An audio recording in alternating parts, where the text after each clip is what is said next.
Israel Hamas మధ్య కాల్పుల విరమణ ఒప్పందం అమల్లోకి రావడంతో గాజా పరిస్థితిలో కొంత మార్పు కనిపిస్తోంది. ఇప్పటికే లక్షలాది మంది నిరాశ్రయులు స్వస్థలాల బాటపట్టగా పెద్ద ఎత్తున సహాయ సామాగ్రి రాక మొదలైంది. గత నెల 19న కాల్పుల విరమణ ఒప్పందం అమల్లోకి వచ్చినప్పటి నుంచి 12,000కు పైగా సహాయం అందించే ట్రక్కులు గాజాలోకి ప్రవేశించినట్లు ఐరాస మానవతా సహాయ విభాగం చీఫ్ టామ్ ఫ్లెచర్ వెల్లడించారు. గాజాకు కరువు ముప్పు చాలా వరకు తప్పిందని, కాల్పుల విరమణకు ముందు నాటితో పోలిస్తే ప్రస్తుతం ఆకలి కేకలు తగ్గినట్లు చెప్పారు. అయితే పరిస్థితులు ఇంకా కుదుటపడాల్సి ఉందని, 20 లక్షలకు పైగా ఉన్న జనాభాకు మరిన్ని ఆహార, వైద్య సరఫరాలు అవసరమని అన్నారు.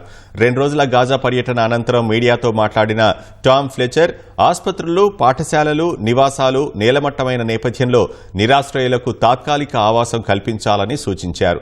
శాంతి ఒప్పందం అనేక మంది ప్రాణాలను కాపాడిందన్న టామ్ ఫ్లెచర్ హమాస్, ఇజ్రాయెల్లు కాల్పుల విరమణకు కట్టుబడి ఉండాలన్నారు.